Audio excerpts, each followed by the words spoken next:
Hola Esteban y hola oyentes y familia de Origen, ¿qué tal estáis? Yo soy Johnny Vélez y me presento, os doy la bienvenida, cálida y gótica bienvenida a mi butaca oscura. Ya sabéis, ese huequito dentro del programa en el que vamos a hablar de cine de terror, y en una ocasión como hoy, en un día especial, he decidido lanzar un brindis al sol.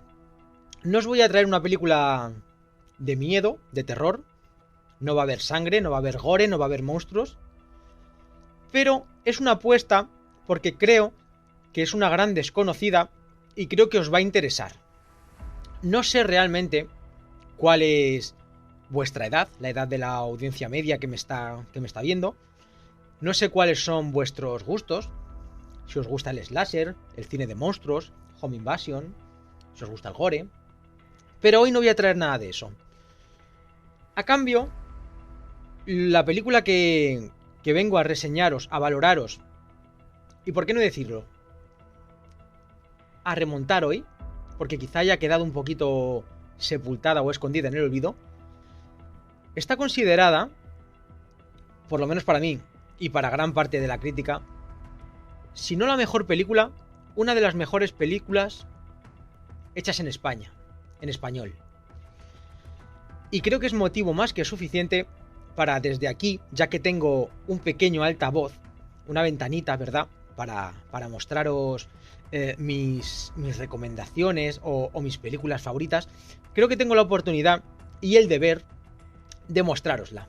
¿Por qué? Porque es una película que ha sido catalogada de blasfema, de bazofia, ha sido catalogada de maldita, ha sido catalogada de mal gusto, sobre todo por el clero, por los religiosos, por la iglesia. ¿Y por qué, diréis? Porque es una película que se ha burlado o que ha hecho una crítica social, una satírica a la sociedad española de los años 60, al catolicismo en general, a ese doble rasero que tenían los católicos, ¿verdad? Eso que se decía de a Dios rogando y con el mazo dando, ¿verdad? El refranero español es tan sabio en ocasiones. Ese doble rasero que tenían los católicos y que tienen mucha parte de los católicos, que rezamos, abogamos por la paz, por el amor, por la unidad, por la fraternidad, pero por detrás no dejamos de ser esas bestias despiadadas que son tan propias del ser humano. Entonces, bueno, me voy a dejar un poquito de preámbulos porque todavía no os he dicho ni el nombre de la película. Estoy hablando de Vidriana, de 1961. Aunque por temas de censura, del franquismo y demás, no llegó hasta nuestros cines hasta 1977. Esta película, daos cuenta, estoy hablando de 1961. Es una película de Luis Buñuel.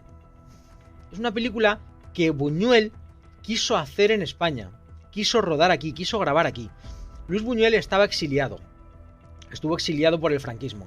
Luis Buñuel, reconocido militante y combatiente de la guerra civil en el bando republicano, fue exiliado. Cuando pasó un poco de tiempo, ya en los años 60, el régimen, os estoy haciendo un pequeño preámbulo para que veáis lo difícil que ha sido grabar esta película y traerla aquí a España.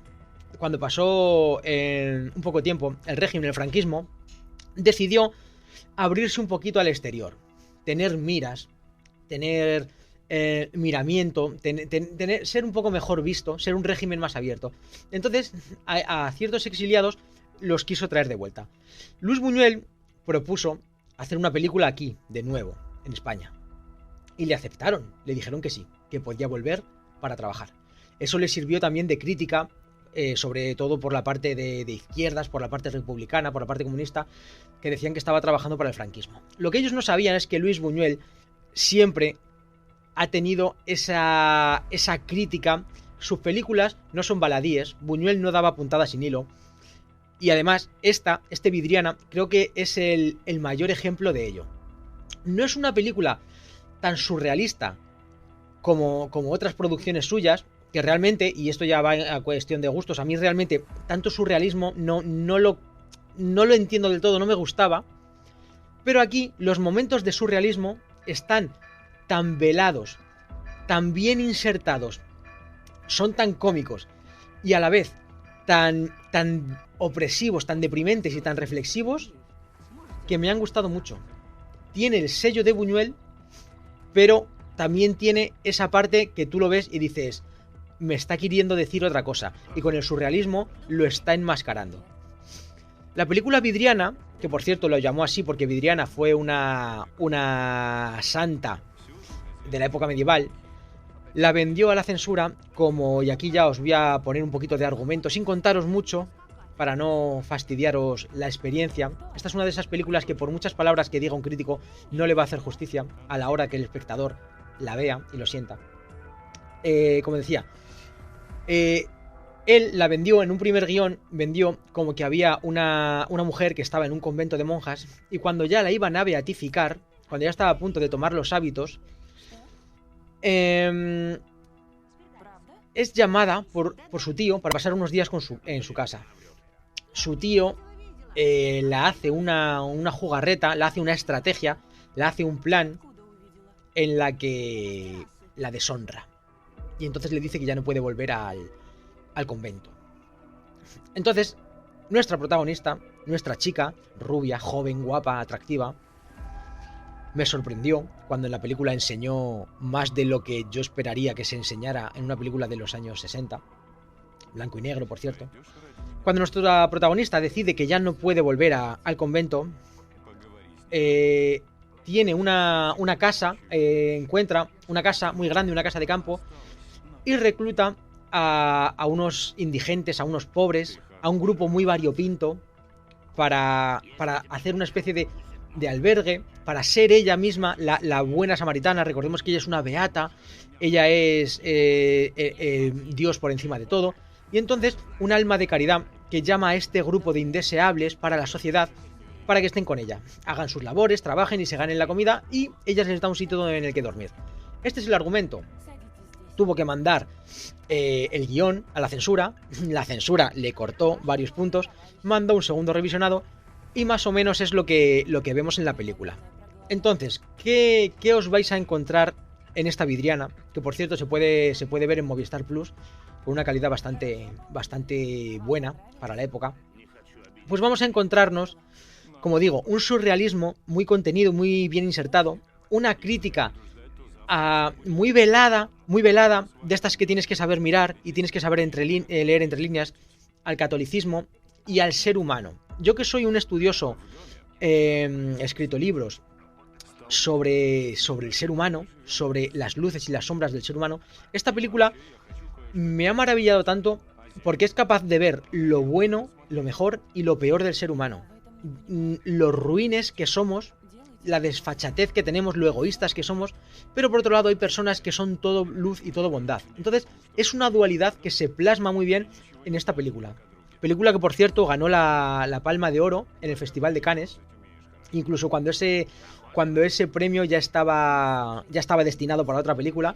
Esta película, Vidriana, llegó el último día, y tuvieron que reescribir todo y cambiar todo y le dieron el premio. Como digo, está considerada una de las mejores películas en España, hechas en España. Para ser honestos, es una producción, aunque se grabó aquí en España, hispano-mexicana, una coproducción, que de hecho el mecenas, el productor, fue Alatriste, que es el marido de nuestra actriz principal, la que os he dicho, la Beatita.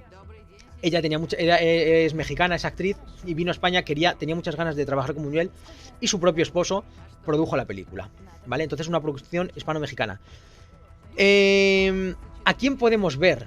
Porque otro de los puntos fuertes es que tenemos a Francisco Rabal, un jovencísimo Francisco Rabal, cuando estaba despuntando, cuando estaba haciendo un montonazo de películas y cuando era uno de los actores más reconocibles de España, se subió al barco de Luis Buñuel y hace un papel de señorito muy importante. Tenemos también una jovencísima Teresita Rabal, hablando de una leyenda, de una pesadilla que tiene, de un toro negro que ve aparecer en su casa y demás.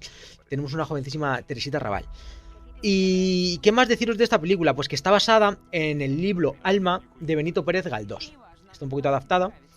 Y curiosidades, muchas curiosidades, porque en el grupo de pobres, de indigentes, son los secundarios. En un papel secundario, Luis Buñuel los buscó muy mucho y no quería solamente actores de cine. Buscó también actores de teatro que proyectaran, que expresaran. Y se dice que se tiraba las horas muertas, las horas de trabajo corrigiéndoles. La actitud corporal, la gesticulación, todo eso que no se ve, pero que cuando estás actuando se nota.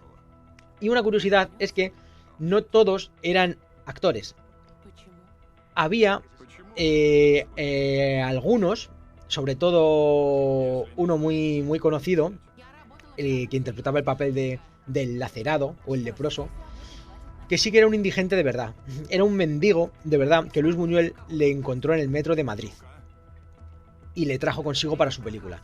Y es más, se come la pantalla, se la come, aunque dicen por ahí que no sabía actuar evidentemente y tenían que tratarle con mucho mimo. Buñuel se tiraba horas solamente con él, repitiendo, tranquilizándole, que no se agobiara, porque imaginaos, es un indigente de la calle y le han metido en una producción que para aquella época era bastante importante. Entonces sentía miedo, incluso lloraba, o se reía, o se le olvidaban las frases.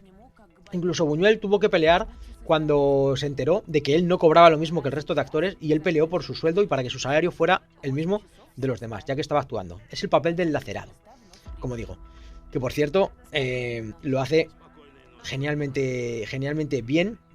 Y también luego hay algunas anécdotas como que hubo problemas en el rodaje por esta persona y por otros indigentes que también estaban allí, pues porque no se comportaban, porque no estaban acostumbrados a ese mundo, porque no les interesaba. Incluso en una escena hubo uno que llegó, vino del baño y no se subió los tirantes y los tenía manchados. Y al subírselos delante de todo el mundo empezó a salpicar y a manchar a los actores y hubo alguna trifulca. Pero todo eso le venía muy bien a la película.